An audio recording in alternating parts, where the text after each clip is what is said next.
નમસ્કાર દર્શક મિત્રો, જીટીપીએલની ગુજરાતી ચેનલના સર્જક સાથે સંવાદમાં આપનું સ્વાગત છે. દર્શક મિત્રો, જીટીપીએલ ચેનલના આ ગુજરાતીના સર્જક સાથે સંવાદ કાર્યક્રમમાં આપ સૌ અનેક રંગોથી રંગાયા છો. અનેક લેખકો, કવિઓ, અનેક શિલ્પકારો, જૂની રંગભૂમિના કલાકારો, મ્યુઝિક કમ્પોઝરો અને મ્યુઝિક પીરસતા કલાકારો, આપણે અનેક રીતે સર્જકોને બહોળા અર્થમાં આપ સુધી પહોંચાડવાનો પ્રયત્ન કર્યો છે. સર્જક એટલે પરમાત્માનું એક એવું એન્ટેના જે પરમાત્માના સંવેદનો ઝીલીને સમાજને કંઈ નોખું અનોખું પ્રદાન કરતો હોય. આપણે આજે એવા જ એક વ્યક્તિત્વ વિશે રૂબરૂ થવું છે. જીટીપીએલ પરિવાર વતીને આપ સૌ દર્શક મિત્રો વતી આદરણીય મહંત શ્રી બાલકનાથજીનો આપણે એમનો આભાર પ્રગટ કરીએ છીએ. આવવા માટે એમનું સ્વાગત કરીએ છીએ. નમસ્કાર સાહેબ. નમસ્કાર. મહંત શ્રી, આપનું સ્વાગત છે. પ્રથમ પ્રશ્ન આપને એ થાય કે આપનો જન્મ બાદરપુરામાં. હા. મમ્મી, પપ્પા, દાદાનો વારસો એક વિષ્ણુ પદ્મનાભ ગાદી પતિ આપના દાદા ગાદી બાદરપુરામાં, એટલે સાહિત્યનો, આધ્યાત્મિક આ બધો જ વારસો આપણને મળ્યો. બાળપણના સ્મરણો વાગોળવા છે તમારા. માતા પિતા 15-16 વર્ષની વયે જ આપને છોડીને સ્વર્ગે સીધાવે છે. આ બધી જ પરિસ્થિતિ આપણે ભોગવી છે, આપે ભોગવી છે. આ બધું જ આપનું પ્રાથમિક શિક્ષણ ક્યાં થયું, માધ્યમિક શિક્ષણ ક્યાં થયું, કેટલું ભણ્યા છો આપ અને અહીં સુધી પહોંચ્યા છો, એ થોડીક ઘણી બધી વાતો થોડીક ક્ષણોમાં. જી. હાજી. મારું મૂળ વતન અરવલ્લી જિલ્લાનું બાદરપુરા તાલુકાનું બાદરપુરા ગામ, અને 28 માર્ચ 1963 એ દિવસે મારો જન્મ થયો બાદરપુરા ગામે. પ્રાથમિક શિક્ષણ મારું બાદરપુરા ગામે જ ધોરણ 4 સુધી થયું. 5મા ધોરણથી શ્રી સુરતબા હાઈસ્કૂલ ગાબટ, કે જે મદ્રાસ એ વખતના તામિલનાડુના રાજ્યપાલ શ્રી માન્ય કે શાહ સાહેબ અને એમની માતૃશ્રીના સ્મૃતિમાં બનેલી સ્કૂલ શ્રી સુરતબા હાઈસ્કૂલ ગાબટ, એમાં મારો પ્રાથમિક અને માધ્યમિક સુધીનો અભ્યાસ મારો ત્યાં થયો. બન્યું એવું કે એસએસસીના પરીક્ષા પછી પરિણામ આવવાનું બાકી હતું અને પપ્પાએ મને એવું કીધું કે બેટા, તને 50% આવશે એસએસસીમાં તો તને સાયકલ લઈ આપીશ. ત્યારે સાયકલ મારુતિની હરોળની હતી. અનફોર્ચ્યુનેટલી પપ્પા પરિણામના 1 મહિના પહેલાં ગુજરી ગયા. એટલે અને ક્યારેય સાહેબ ગ્રામીણ જીવન એવું હતું કે ગામડાથી ક્યાંય બહાર નીકળવાનો કોઈ સ્કોપ એ વખતે હતો નહીં, ક્યાંય ફરવાનું નહીં. તો આકસ્મિક જ એક એવો ઘાત લાગ્યો આમ, અને 6 જ મહિના પછી મારી મા એ પણ અમને છોડીને ચાલી ગઈ. હા, એમના આઘાતમાં. હા, એટલે જેને કહેવાય કે એવી કસોટી આવી અને બાળપણ બહુ લાડકોડમાં પસાર કરેલું. હાજી હાજી. પણ છેવટે તો ઈશ્વરનું નિર્માણ છે ને રચનાકાર ઈશ્વર છે, એટલે આપણને મદદ કરતો જ હોય છે. એટલે 11-12નું ધોરણ મારું ત્યાં પૂરું થયું. મૂળ મારો વિષય ખાસ તો હતો ચિત્રકલાનો. હાજી હાજી. આર્ટનો. એટલે વિદ્યાનગરમાં એડમિશન લીધેલું, પણ મમ્મી આકસ્મિક અવસાન પછી વિદ્યાનગર જઈ શક્યો નહીં. હાજી. અને પછી ગવર્મેન્ટમાં રહેમ નોકરીમાં ધક્કમ ધક્કી ચાલુ થયા, અને 3-4 વર્ષના દોડધામ પછી મને 19 જુલાઈ 1984માં આરોગ્ય વિભાગમાં પ્રાંતિજ તાલુકામાં મને પીએચસી પ્રાંતિજમાં મને નોકરી મળી. એટલે પિતાશ્રી કોઈ જોબમાં હતા? હા, પિતાશ્રી આરોગ્ય વિભાગમાં હતા. હાજી હાજી. અને ઓન ડ્યુટી એક્સપાયર થઈ ગયેલા, એટલે એ રીતે રહેમ મને નોકરી મળેલી. વાહ વાહ. અને ત્યાં ગયા પછી મૂળ તો અમારી ગુરુગાદી હતી જ. હાજી હાજી. એટલે અને વૈષ્ણવ પરંપરાની ગુરુગાદી. હાજી. 500 વર્ષ પૂર્વેની ગુરુગાદી. બિલકુલ. પાટણ. હા, પાટણની પદમનામી પરંપરા. એટલે મારા દાદાશ્રી વેલજીદાસ દાદા, અને એમને મેં 8મા ધોરણ સુધી મેં એમને જોયેલા, એમની સેવા પણ કરેલી. સમાજમાં એમનું ખૂબ નામ, અને અધ્યાત્મના રંગે એવા રંગાયેલા અને બિલકુલ નિર્દોષ વ્યક્તિત્વ. હાજી હાજી હાજી. કોઈનું ક્યારેય એમના ચહેરા પર આમ અભાવ જેવું, કોઈના પ્રત્યે અભાવ જેવું લાગે નહીં. અને ગમે તેવા દુઃખી માણસો આવે અને આશીર્વચન કરે ને એ લોકોના દુઃખ મુક્ત થતા. હાજી હાજી. એ મેં ચિત્રો બધા જોયેલા. તો થોડુંક કૃષ્ણ ભગવાનના કીર્તન ભજનોનું, પછી ગામડાના પેલા આપણા નરઘા વગાડવાના, આવી થોડીક વાતો અંદર હતી, થોડીક સૂઝ હતી. અને પિલુદરા ગયા પછી પિલુદરામાં એ વખતના અક્ષરધામ મંદિરમાં જે આતંકવાદી ગોળીબારમાં જેમનું દેહાવસાન થયેલું, એ ભીખારામ બાપુ એમનો આશ્રમ હતો. હાજી. પણ એ આશ્રમના કારણે મને આધ્યાત્મિકતા ત્યાં થોડીક મળી. અને પછી એ દરમિયાનમાં કચ્છના અંજાર તાલુકાનું ધમડકા ગામ અને મહંત શ્રી 108 શ્રી કેશવ સાહેબ કબીર પરંપરાના મહંત શ્રી હાજી હાજી હાજી એમનો સંપર્ક થયો. હાજી હાજી અને એ સંપર્ક સાથે તાત્કાલિક મને આધ્યાત્મિકતાનો રંગ મને રંગાયો. અને પછી તો આખી આધ્યાત્મિકતા જે કીર્તન ભજનની હતી એ આખી થોડી થોડી નિર્ગુણ ઉપાસના તરફ પડી. હાજી અને એ પ્રમાણે મારી એક નોકરીની રોજગારીની યાત્રા, સામાજિક તો જવાબદારી હતી જ, અને આધ્યાત્મિક સફર અને પણ શરૂ. આધ્યાત્મિકતા અને ગુરુગાદી, એટલે આખી 3 પ્રકારની જવાબદારી હાજી આવી. પણ એ જવાબદારી આધ્યાત્મિકતાના કારણે મને ક્યારેય એવી થોડીક મને પોતાને આમ કમજોરી લાગી નથી. હાજી હાજી મને મજા આવી છે હા હા બિલકુલ એક એ જવાબદારી નિભાવવામાં. પોઝિટિવ જ રહ્યું છે હા. બધું. મને મહંત શ્રી જવાબદારી- દાદાની વાત આપે કરી વેલજી બાપાની, તો એમની સ્મૃતિમાં હમણાં જ એક ગ્રંથનું વિમોચન પણ થયું. એ અગાઉ પણ આપે એક ગ્રંથ લખ્યો છે, હેલ્થ આરોગ્ય વિશે કાવ્યો લખ્યા છે. તો આપનું પ્રથમ પુસ્તક કયું, કુલ કેટલા પુસ્તકો થયા, એ અંગે થોડી વાત. મારા ગુરુદેવ એ પોતે ક્યારેય પ્રાથમિક શિક્ષણ કે એવું શિક્ષણ મેળવ્યું નહોતું એમણે. હાજી હાજી પણ શીઘ્ર કવિ જે હોય ને હમ. તરત સાખી બનાવતા. હાજી હાજી અને મને કે બેટા તું લખ. હા હા પણ એક વાત સાહેબ એ પણ કબૂલું છું કે મને થોડુંક અહમ લાગતું હતું કે મને બાપુએ કીધું છે કે તું લખ એટલે હું લખું છું. હા હા 2-3 દિવસ મને આમ લાગ્યું તો જે અહમનો જે ભાવ હતો ને એ મને એક અક્ષર સૂઝવા દીધો નહીં. હા હા બિલકુલ. પછી હું થોડો સમર્પિત થયો કે હવે મેરા મુझ में કછું નહીં હૈ કછું ક્યા સો બાત હે, તેરા. ક્યા બાત હે, ક્યા બાત હે. પછી થોડીક સૂઝ નીકળી અને સાહેબ જે શબ્દાંકુર ફૂટ્યા હા હા સદગુરુના પ્રતાપે, એના આશીર્વાદ થકી. ગુરુ કે વચને આવહી ગુરુ કે વચને જાય કહે કુંદ કબીર સમાના ઉલ્લાસ સાગર ઉઠે. મેં, એટલે હા, સાગર બની જાય પછી. હા. હાજી. અને પછી મારા સદગુરુ સાચા રે મને સત્ય નામ સમજાયો, સત્ય નામ સમજાયો મને નિર્ભય પદ પરખાયો. મારા સતગુરુ સાચા રે મને સત્ય નામ પહેલી મારી રચના. અને એમાં ગુરુદેવે સહી કરી. એ અભણ હોવા છતાં પ્રાસ પિંગળ એનો એને અભ્યાસ કે બેટા પ્રાસ કોઈ જગ્યાએ તૂટવો ન જોઈએ. તો લગભગ 1200 ભજન અત્યાર સુધી થયા, હમ, હમ. ક્યાંય પ્રાસ તૂટ્યો નથી. અને ગુરુદેવની ઈચ્છા એવી કે બેટા તું કંઈક થોડુંક લખ એમ. તો એમના વિશે અને થોડું અધ્યાત્મનું સંકલન કરી અને કબીર અવતાર સાહેબ કેશવ એવો સંકલિત ગ્રંથ તૈયાર થયો. અને 2001માં અંજાર તાલુકાના ધમડકામાં એ ગ્રંથનું વિમોચન થયેલું. હાજી હાજી એ પછી સતત લખવાની મારી યાત્રા ચાલુ રહી.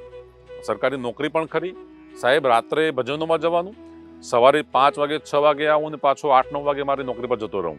ક્યારેય મને ઉજાગરો જાગરણ કે એવું મને ક્યારેય હા, નડ્યું બિલકુલ. નથી. હા, હોવું જ ના જોઈએ. અને આધ્યાત્મિક હા. માણસની એ નિશાની જ છે કે અને આપણે સરકારી નોકરીમાં 37 વર્ષ નોકરી કરી સાહેબ, નિર્વિઘ્ને, નિષ્કલંક અને કોઈ પણ જાતની સહેજ આમ કોઈ જે કાકલુદી કર્યા સિવાય ખુમારીથી નોકરી મારી પૂર્ણ કરી છે મેં. છેલ્લે અધિક જિલ્લા મેલેરિયા અધિકારીની જવાબદારી અરવલ્લીમાં મેં પૂરી કરી. તો બીજો ગ્રંથ મારો તૈયાર થયો. એમાં 21 પ્રકરણો છે. મેરા મુझ में કછું નહીં, જાગરે જાગમન ક્યુ સોતા, તેરા તુજકો અર્પણ, એવા 21 પ્રકરણો લખી અને લગભગ 360-65 પાનાનો કબીર અવતાર સાહેબ સચરાચરા ટાઇટલ પર ગ્રંથ તૈયાર થયો. અને 28 ડિસેમ્બર 2014ના દિવસે મોડાસા કોલેજના ભામાશા હોલમાં સંતો ભક્તો અને મહાનુભાવોના હસ્તે એનું વિમોચન થયું. હાજી અને સાહેબ એ જ દિવસે ગુજરાતમાં પ્રથમવાર સદગુરુ કબીર વિચાર યાત્રા 16 સંકલ્પો સાથે અંધશ્રદ્ધા નિવારણ, વ્યસન મુક્તિ, એકેશ્વરવાદ, પર્યાવરણ, બેટી બચાવો, આવા 16 સંકલ્પો સાથે મેં ગુજરાતમાં સ્વખર્ચે કબીર વિચાર યાત્રા કરી. અને સરકારશ્રીએ મને એમાં પ્રોટેક્શન પણ પૂરું પાડેલું. 28 દિવસ ગુજરાતમાં એમાં ફર્યો. એ મારો બીજો ગ્રંથ તૈયાર થયો.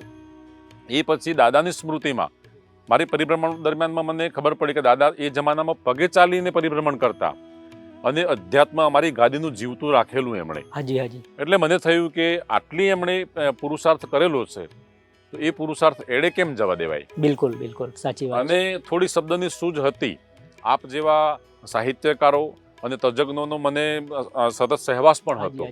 તો સામાજિક થોડીક મિત્રોની મિટિંગ કરી અને વાત કરી કે દાદા વિશે કંઈક લખાય. મારા દાદા વિશે હું લખી નાખું તો કોઈ એમ કહેતા હતા કે ભાઈ આ તમે જ મોટા કર્યા. હાજી હાજી પણ સમાજના એ વખતના જૂના મિત્રો, જાણીતા એમના અનુભવો, એમના સ્મરણો, તો સમાજના એટલા બધા તજજ્ઞો તૈયાર થયા, શિક્ષણવિદો તૈયાર થયા લગભગ 8 થી 10 તો ડોક્ટરેટ છે હાજી હાજી અને બીજા જૂના માણસો. હાજી. એમણે ખૂબ ભાવના વ્યક્ત કરી અને એમણે એમના સંસ્મરણો વાગોડ્યા અને એ સ્મરણો લખ્યા અને સંભારણા નામનો 3જો ગ્રંથ તૈયાર થયો. વાહ વાહ. એ સિવાય અત્યારે પણ તો પછી સાચું શું, હમ સંપ્રદાયવાદ ક્યાં લઈ જશે, હમ આવી ઘણી બધી વિષયો પર અત્યારે લગભગ 501 પાનાનું ગદ્ય તૈયાર થાય એટલું મારી પાસે પાછું તૈયાર પડ્યું છે. હાજી હાજી. એ સિવાય ક્યારેક ક્યારેક મને ટાઈમ મળે તો ડ્રોઈંગનું પણ હું મને હાથ અજમાવી લઉં છું વાહ વાહ વાહ. અને સંગીતનો પણ શોખ છે. ક્યાં વાત. તો ઘરે ફ્રી પડું ત્યારે ભજન હાર્મોનિયમ પર ભજન ગાઈ લઉં છું વાહ. અને મને મોજ આવે છે. હા, એટલે મેડિટેશનમાં સીધા જ જવાય છે. હા ઇગોલેસ થવાય છે, થોટલેસ થવાય છે, હા. ટાઈમલેસ થવાય છે અને અંતે તો તમે સમર્પિત થાવ એટલે તમારો અંદરનો હું મરે, હા. આપણે મરીએ એટલે સીધા સમર્પિત થઈએ અને સીધા પરમાત્મા જ રહી જતા હોય છે. આપણા દરેક જીવમાં તો શિવ બેઠેલો જ છે, બિલકુલ. દરેક આત્મામાં પરમાત્મા છે. મહંતજી, આપે આ બધું જ કર્યું છે. એક બાજુ આરોગ્યની નોકરી, આપણે રાત્રે 2 વાગ્યા સુધી, તમારા કિસ્સામાં હોય એવું મારા જ કિસ્સામાં હોય છે, રાત્રે 1, 2 વાગે 4 વાગે આપણે આવીએ તો સવારે એટલા જ ફ્રેશ. એટલે એ આધ્યાત્મિકતા આપણને જીવાડતી હોય છે. અંદરનું ખાલીપણું, નિર્દોષતા, નિખાલસતા, આ બધું જ પ્રેરક બળ છે, ઇન્સ્પિરેશન છે. પરિવારમાં કોણ કોણ છે ને હૂંફ કેવી પરિવારની, આ બધામાં બાળકના જે ફરતા જ રહે તો પરિવારનો સહયોગ કેવો, કોણ કોણ છે? મારું લગ્ન ગાબટ થયેલું હાજી. અને મારા વાઈફ અને મેં 2 જણા હાઈસ્કૂલમાં 2 વર્ષનો ડિફરન્સ હતો, હાજી સાથે અભ્યાસ કરતા હાજી હતા. હાજી તો ગાબટમાં લગ્ન થયું અને મધુબેન નામ છે મારા પત્નીનું નામ. હાજી 2 દીકરા છે. હાજી મોટો દીકરો કપિલ અને એ વલસાડ ડિસ્ટ્રિક્ટ કોર્ટમાં સર્વિસ કરે છે. હાજી નાનો દીકરો છે પ્રતિક અને એ બેંક ઓફ બરોડામાં કપડવંજ ખાતે સર્વિસ કરે છે. એટલે 2 દીકરા છે મારે. અમે 2 ભાઈ છીએ અને 1 બેન છે. હાજી. નાનો ભાઈ છે એ ઘર સંભાળે છે ઘરે અને નાના બેન છે એ પણ વેલ સેટ છે, ખૂબ સુખી છે. હાજી હાજી હાજી. મહંત શ્રી, ભવિષ્યનો શું પ્લાન છે? આ તમે અત્યારે દાદાની સ્મૃતિમાં ત્યાં એમની પ્રતિમાનું પણ અનાવરણ કર્યું.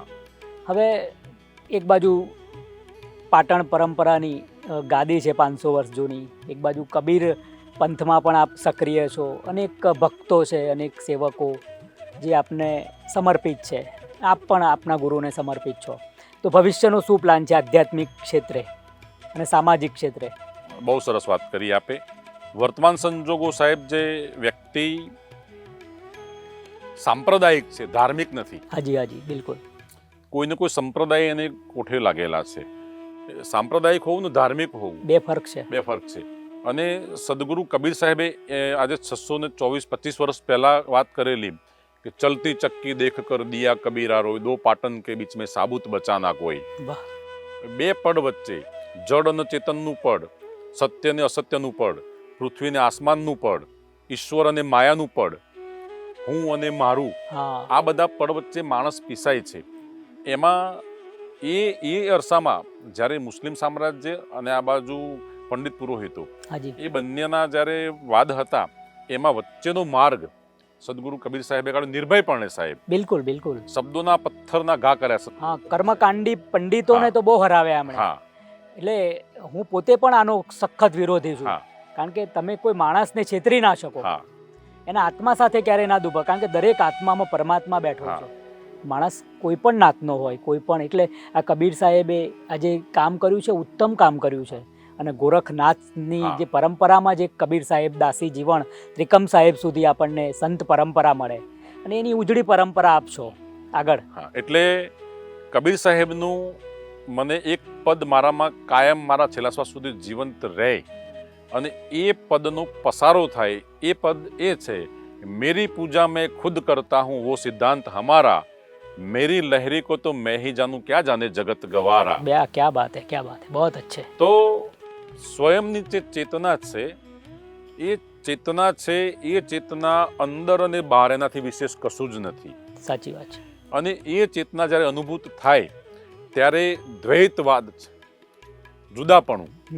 જુદાપણું કોઈ પી હોય, પુરુષ અને સ્ત્રીના લિંગભેદથી શરૂ કરી અને દેશ, કાળ, પ્રાંત, બીજું ત્રીજું, હા ના, એ બધું જુદાપણું દૂર થાય, એ મારો ખાસ પ્રયત્ન છે. અને એના માટે સાહેબ, સદગુરુ કબીર સાહેબના પાટવી શિષ્ય ધરમદાસ સાહેબ, બાંધવગઢ મધ્યપ્રદેશમાં, અને છત્તીસગઢમાં દામાખેડા બંશ પરંપરા અમારી મોટી ગાદી છે, જ્યાંથી મહંત 108ના પંજા પરવાના ત્યાંથી આપવામાં આવે છે. મેં 3 વર્ષ પહેલાં ત્યાં જઈને 15 દિવસ નીચે બેસી ટ્રેનિંગ લીધી, 15 દિવસ, અને પેપર પણ આપવામાં આવે છે. ત્યાં 100 માર્કની પરીક્ષા લેવાય છે. એ મેં પાસ કરી અને ત્યાંથી આશીર્વાદ પણ મળેલા છે. અને હવેનો બાકીનો જે મારો જીવનનો સમય છે એ છેલ્લા શ્વાસ સુધી માત્ર ને માત્ર વૈશ્વીય રીતે શાંતિ કેવી રીતે પેદા થાય, કારણ કે શાંતિ પમાડે એને સંત કહીએ, એના દાસના દાસ થઈને રહીએ. એટલે શાંતિના ફેલાવા માટે એક દૂત તરીકે ઈશ્વર પરમાત્મા સદગુરુ કબીર સાહેબ મને નિમિત્ત બનાવે, એ મારી છેલ્લા શ્વાસ સુધી મારી પોતાની અભ્યર્થના પ્રાર્થના. મહંશ્રી અશરણ કિસી કી શરણ મત જા, મહાવીર કહે છે. હા, બુદ્ધ અપદીપો ભવ, હા, અપના પ્રકાશ સ્વયં બન આનંદ. કબીર સાહેબ પણ કોઈ પણ પંથમાં માનતા નથી. ત્રણેયની આપણે વાત કરીએ તો ત્રણેયના મહાવીરની મૂર્તિઓ જેટલી બીજા કોઈની ના બની. દિગંબર અવસ્થા, પિતાંબર અવસ્થા, શ્વેતાંબર અવસ્થા. બુદ્ધની છેક અફઘાનિસ્તાન સુધી પ્રતિમાઓ બની, જેનો એમણે જ વિરોધ કર્યો. કબીર સાહેબમાં પણ આવું થયું. પંથનો એમણે જ વિરોધ કર્યો અને એટલા બધા પંથ થયા. આપનું શું માનવું છે? વ્યક્તિ જ્યારે અહીં અને બહાર, સોક્રેટિસ થયા, લાઓ ત્સે થયા, આવા ઘણા બધા મહાપુરુષો થયા, જ્યારે વ્યક્તિ જીવંત હોય ને ત્યારે લોકો વ્યક્તિને માને છે, વ્યક્તિનું નથી માનતા. ક્યાં બાત હે. કૃષ્ણ હતા, આજે કૃષ્ણ લોકોની દિવાલો ઉપર જીવે છે, હૃદયમાં નથી જીવતા. દિવાલ પર કૃષ્ણ હોય, જે જન્મતા જ મા બાપને જેલમાંથી બહાર કાઢ્યા, આજે કૃષ્ણ દિવાલ પર, મા બાપ વૃદ્ધાશ્રમમાં હોય. તો જે તે ચરિત્રો થયા, સદગુરુ કબીર સાહેબ થયા, બુદ્ધ થયા, મહાવીર થયા, વિવેકાનંદ થયા, કે જેમણે આશ્રમોને મઠનું વાત નહોતી કરી. મારા વિચારો છેક ખૂણા સુધી ફેલાવી દો, આશ્રમોને મઠની મારે જરૂર નથી. પણ અત્યારે સામે જવાબદાર પ્રજા પણ છે, ભક્તો પણ છે, કે એમને આ જાક જમાડ જોઈએ છે. એટલે હું કોઈ બાબતનો વિરોધ નથી કરતો, પણ વ્યક્તિગત મારી વાત કરું તો મારે વિચારોનો ફેલાવો કરવો છે. અને કબીર બુદ્ધના વિચારો આ હતા, એમની આકાંક્ષાઓ આ હતી કે અમે કોઈ રૂમમાં બંધ, કોઈ ગોખલામાં, કોઈ ફોટામાં બંધ ન થઈએ, કોઈ મૂર્તિમાં બંધ ન થઈએ, અમે વ્યાપકમાં જતા રહીએ, વ્યાપકમાં જતા રહીએ. વાહ. કબીર સાહેબ વિશે તો શું વાત કરી શકાય કે એમણે મને તો મંત્ર મળી ગયો, અને રામાનુજ સ્વામી પાસેથી કઈ રીતે દીક્ષા લે છે, હે રામ રામ રામ પગડી જતા, આ બધી જ કથાઓ આપણને ખબર છે. અને કબીર સાહેબ વિશે તો બોલી જ ના શકાય કે એક ચમકતો હીરો આપણા ધર્મ શાસ્ત્રનો. એ વણતા વણતા ક્યારે એમની જીવન વણાઈ ગયું, ક્યારે પરમાત્મા, આખું સંત બધા જ બેઠા હોય, પ્રવચનો થતા હોય, અને ઘરમાં એમના પત્નીશ્રી કંઈ શું ખાવા બનાવીશું એનો પ્રશ્ન હોય, એ જાય લાવે. કબીર સાહેબ એટલા ઓતપ્રોત એમ. અને એ કબીર સાહેબને આપણે અત્યારે માનીએ છીએ અને એમના સદવિચારો ફેલાવવાનો પ્રયત્ન કરીએ છીએ. આપ ઉપર તો મને સંપૂર્ણ ભરોસો છે કે આ વસ્તુ આગળ જવી જોઈએ. અને એટલી સાદાઈથી આપે તો કબીર સાહેબની જે વાત કરી કે એક બાજુ પોથી પંડિતો, પ્રકાંડ પંડિતો, ધર્મ ધુરંધરો, ને આ બાજુ મુલ્લાઓને એ બધા જ જે ધર્મને વચ્ચેનો માર્ગ કાઢીને, કે કબીર સાહેબ બંને બાજુ હતા, બંને એક બાજુ આ પગને, જમણો પગ આ બાજુ હતો, બંનેની વચ્ચે સરસ માર્ગ કાઢીને એમણે આપણને કેડી બતાવી. હા, નાત જાતના ભેદભાવો છૂટ્યા, ઘણું બધું થયું. સ્વામીજી અને મહંતશ્રી, આપને પણ શુભેચ્છાઓ આપું છું. આપણે વાત ઓફબીટમાં નથી લઈ જવી. હવે કોઈ એક સાખી આપના મોઢે, આપની સાખી, આપનું ભજન. હમણાં બે લીટી ગાયને પણ આપના એકદમ મૂળમાં. નયન માનુર તારો હાજરા હજૂર છે, સાગરના સુસવાટે છલકતું પૂર જેમ ભરપૂર છે.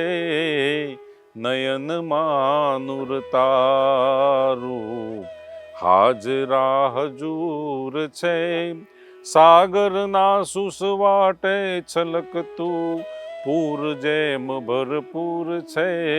નયન માનુર તારું. ક્યા બાત. જે સાગરમાં, મહાસાગરમાં અનંત પ્રકાશ છે, ચૈતન્ય છે એ જ વસ્તુ નયનની અંદર નૂર સ્વરૂપે છે. વાહ વાહ વાહ.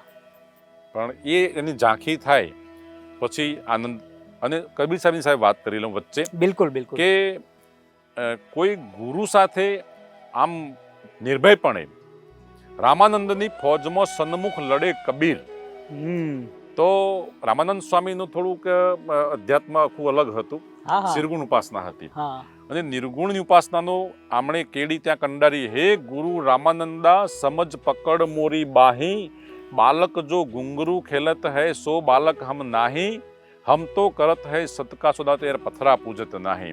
બહુ નિર્ભયપણે વાત અને કરનાર રામાનંદ સદગુરુ કબીર સ્વામી સાહેબ. સવારે 4 વાગે ગંગા ઘાટે હા. નાહવા જાય ને ત્યાં ઊંઘી ગયા અને પગડી ગયો એટલે રામ રામ રામ કે મને મંત્ર મળી ગયો. આ કબીર સાહેબ, ઓશો રજનીશજીએ તો હા. કબીર સાહેબના જેટલા વખાણ કર્યા છે ને એનાથી વિશેષ કોઈના કર્યા નથી એમ. વ્યક્તિગત ઓશોને ખૂબ ચાહું છું. વાહ વાહ. સદગુરુ કબીર સાહેબને જીવંત રાખવામાં ઓશોનું ખૂબ મોટો ફાળો છે. એટલે પ્રદાન એટલે લલ્લાથી લઈને કબીર સાહેબ, એટલે દરેક કોઈ સંત નહીં હોય કે જેમાં રજનીશજીએ પ્રકાશ ના પાડ્યો હોય. અને સાહેબ મૂળભૂત રીતે કબીરનો અર્થ થાય છે વ્યાપક, શ્રેષ્ઠ, મહાન. વાહ. કક્કા કેવલ બ્રહ્મ, બબ્બા બીજ શરીર, રર્રા સબ ગટ में रम रहा वाका नाम कबीर. વાહ. पानी की पैदाश नहीं, श्वासा नहीं शरीर, अन्न आहार करता नहीं वाका नाम कबीर. વાહ. મહંત શ્રી, હવે ભવિષ્યનો પ્લાન તો આપે કીધું કે સામાજિક રીતે અકાદમી સાથે પણ જોડાયા છો, તો એક સાહિત્યિક પણ કામો કરો છો આપ મોડાસામાં, એ પણ એક આપની ભૂમિકા છે. એ પણ મેં હમણાં જ જાણ્યું અને એ મને આનંદ થયો. તો એ અંગે થોડીક વાત ને કઈ દિશામાં લઈ જવા છે બધાને. મૂળ તો શબ્દ બ્રહ્મ હાજી. અને એનો મને બરાબરનો પ્રેમ છે. એટલે અરવલ્લીમાં સાહિત્ય અકાદમીનો ફેલાવો થાય અને નવોદિત સાહિત્યકારો એને સારું એક પ્લેટફોર્મ, મંચ મળે અને એનો વિકાસ થાય. એ મારી ખૂબ પોતાની તીવ્ર ઈચ્છા છે. અને એના માટે ગઈકાલે જ આપ પણ ત્યાં અમારા ખાસ અતિથિ હતા, અનિલભાઈ પણ હતા. હાજી. અને નવોદિતોને કાલે આપણે થોડા જોયા. હાજી હાજી. એટલે અમે એ અરવલ્લીની અંદર પણ, અરવલ્લી તો ઉમાશંકર જોશી, પન્નાલાલ પટેલ, રમણલાલ સોનીનો આખો વિસ્તાર છે. તો ફરીથી આ મોટા જે ચરિત્રો હતા એ લોકોની અંદર ઉછાળા મારી રહ્યા છે, પણ એને બહાર આવવા માટેની એક તક મળે. હાજી હાજી. એ દિશામાં મારે કામ કરવું છે. બિલકુલ. મહંત શ્રી, આપના અનેક ભક્તો એટલે જે આ પરંપરામાં માને છે, કબીર સાહેબમાં માને છે, નિર્ગુણવાદમાં માને છે, નિર્દોષ અવસ્થામાં માને છે, એમને આપની ચેતના સાથે જોડો છો. અધ્યાત્મ આ જ છે, ધર્મ એટલે ધારણ કરવું. તો મહંતશ્રી, એક તો તમારા ધાર્મિક ભક્તજનોને, સામાજિક એટલા બધા સંબંધો છે આપના, આધ્યાત્મિક સંબંધો એટલા બધા છે, એટલે આ બધાને આપનો સંદેશ. એક તો આવતીકાલનું ભાવિ વ્યસન મુક્ત થાય. હાજી. જાતિવાદ મુક્ત થાય, સર્વેમાં સમાનતા આવે અને દરેકની અંદર ઢાઈ અક્ષર પ્રેમ કા પડેસો પંડિત હોય, પ્રેમ જીવે. વાહ. એ પ્રેમ ઈશ્વરીય પ્રેમ હોય, માતા પિતા પ્રત્યેનો પ્રેમ હોય, સમાજ સાથેનો પ્રેમ હોય, કુટુંબ સાથેનો પ્રેમ હોય, અને વ્યક્તિ સાથેની નિકટતા હોય. દ્વૈતપણું અને જેને કહેવાય કે કલેશ, એ કલેશ ન રહે. એ મારી ખાસ આખી આમ જનતાને મારી વિનંતી છે. ને જ્યાં મારા કાર્યક્રમો હોય ત્યાં આ જ વાત કરું છું. કારણ કે વ્યસન છે, અત્યારે એટલું વ્યસન વધી ગયું છે. પાત્ર સ્વચ્છ નહીં હોય તેમાં અધ્યાત્મ, સારા સંસ્કારો કદી એમાં ટકશે ને, આવે જ નહીં એમાં. હાજી હાજી. એમાં આવે જ નહીં. એટલે પાત્રતાની પહેલા જરૂર છે. દર્શક મિત્રો, આપણે મહંત શ્રી બાલકનાથજીને મળી રહ્યા હતા. એ મૂળભૂત તો એ આધ્યાત્મનો જીવ છે, સમાજનો જીવ છે, અને એ એક એવો જીવ કે જે એમને આબોહવા ગળથુથીમાં જેવા સંસ્કારો મળ્યા છે. તમે વિચારો, પાટણની વિષ્ણુના પરંપરાના એ એમના ઘરે ગાદી દાદાજી ફરે અને જોડાયેલા બધા જ સંસ્કારો દ્વારા. પણ જ્યારે આપણને ખબર પડે છે કે આ દિવસ છે ને આ રાત છે, ત્યારે આપણી ચેતના જાગૃત થતી હોય છે અને અંતે તો કોન્શિયસ તમારા મગજમાં આવે, એ જ મહત્ત્વનું છે. કારણ કે પરમ તત્વને આપણે જાણી લઈએ એટલે એક જ ક્ષણમાં તમારી જાગૃતતા આવતી હોય છે અને તમે પરમને પામી જતા હોય છે. દર્શક મિત્રો, GTPL પરિવાર વતીને સૌ દર્શક મિત્રો વતી સ્ટુડિયોમાં આવવા માટે મહંત શ્રીનો આભાર માનીએ. આભાર સાહેબ. મને આપે અહીં બોલાવ્યો અને મારી વાત કરવા માટેની આપે તક પૂરી પાડી, એ બદલ આપનો અને GTPLનો પણ હું ખૂબ ખૂબ આભાર માનું છું.